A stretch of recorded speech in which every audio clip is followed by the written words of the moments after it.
चाहिए कि नहीं चाहिए? बिल्कुल सर, कौन नहीं चाहेगा सर।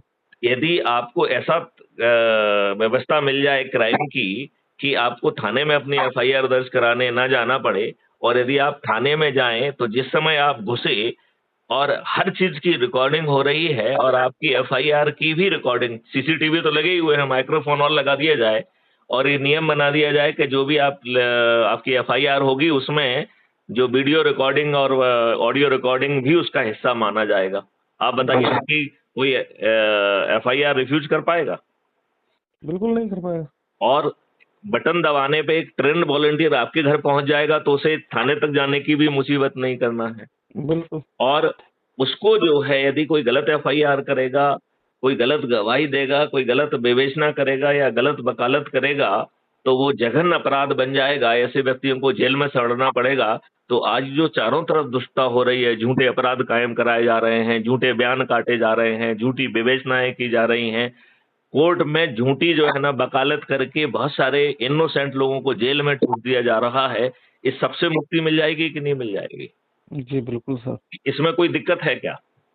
नहीं, आप हमारे दृष्टि से तो नहीं है, लेकिन अब आप ये बताइए, यदि जो है हर जगह टेक्नोलॉजी से चीजें जो है ना एविडेंस कैप्चर होंगे, आरएफआईडी सेंसर, इतनी सारी चीजें लग जाएंगी, और भारत सरकार को अपने खजाने से किसी कंपनी को पैसा नहीं देना है, उन कंपनियों को ये रहेगा कि जितनी आप जो है ना एविडेंस कैप्चर करके भेजेंगे, आपको उसके बदले में हैफ्टी मनी मिलेगी।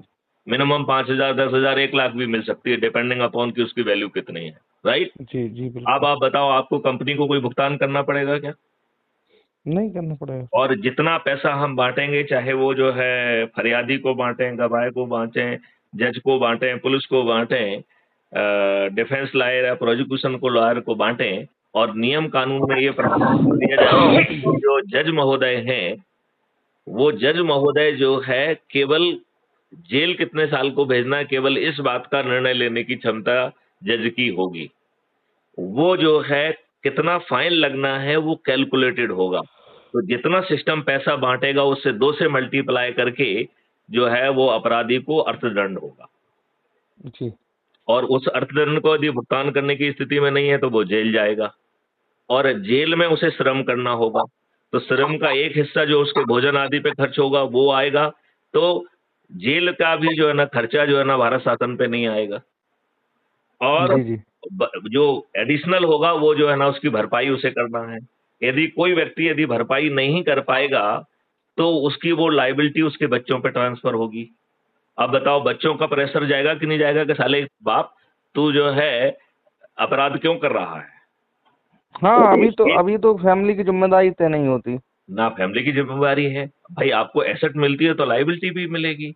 हाँ। अब आप बताइए कि आज आप बरसों वर्ष कोर्ट कचहरी के चक्कर लगाते हो, distributed video based trial system के माध्यम से ट्रायल यदि 30 दिन में हो जाए और एक जज केवल एक केस को सुनेगा, क्यों? क्योंकि जजेस को जो पैसा रेवेन्यू स्ट्रीम का मिल रहा है वो अपराधी से वसूल हो रहा है। तो हम लाखों और करोड़ों जज को ट्रेन करके इम्पेनल कर पाएंगे कि नहीं कर पाएंगे? बिल्कुल आप सर। मुझे बताइए कि हम जो है 30 दिन से भी कम समय में अधिकतम केसेस में न्याय दे पाएंगे कि नहीं दे पाएंगे? बिल्कुल सर। आप ये बताइए, यदि उसमें appeal against the judgment and appeal against the जज का प्रावधान कर देंगे, और कॉन्टेम्प्ट ऑफ द कोर्ट जो है ना खत्म हो जाएगा एक्ट, और यदि कोई फरियादी कहता है कि जज महोदय ने जानबूझ के गलत निर्णय दिया है, तो जज महोदय को स्वयं खड़े होकर अपने केस को डिफेंड करना होगा, और यदि वो बिल्कुल सर। डिफेंड नहीं कर पाते हैं तो डी पैनल हो जाएंगे। इसका मतलब वो जज नहीं रहेंगे और उन्हें लाखों का हर्जाना देना होगा। तो क्या किसी भी जज महोदय की हिम्मत होगी कि वो आपके साथ अन्याय ना करें? होगी हिम्मत क्या? बिल्कुल सर। तो आपको 30 दिन में, अधिकतम 30 दिन में न्याय मिल जाएगा कि नहीं मिल जाएगा? अब मिल भी जाएगा सर, और मतलब उसमें कोई त्रुटि ऐसे भी नहीं है। ऐसे 21 महालक्ष्य हैं जिसमें पॉपुलेशन कंट्रोल भी है, केमिकल जो है रासायनिक विष मुक्त भारत भी है, जिसमें पानी भी ऊपर आ रहा है 9 फीट पे, जिसमें पेड़ों की संख्या 3 गुना हो जा रही है, जिसमें गायों की संख्या 10 गुना हो जा रही है। गायों के जो गौशालाएं होंगी वो करोड़ों रुपए की होंगी, और उसका व्यवहार किसी के खजाने पे नहीं आएगा, किसी आदमी को नहीं देना होगा। इवन जो हजारों एकड़ों में फैली हुई गौशालाएं, इंडस्ट्रीज, विश्वविद्यालय होंगे, इनके लिए कोई जमीन अधिकृत नहीं होगी। जो जमीन आएगी वो ऑनर्स क्लब की हो जाएगी। तो आपको जितना वो संस्थान पैसा पैदा करेगा उसका प्रोपोर्शनेट ऑनर्स क्लब वालों को मिल जाएगा।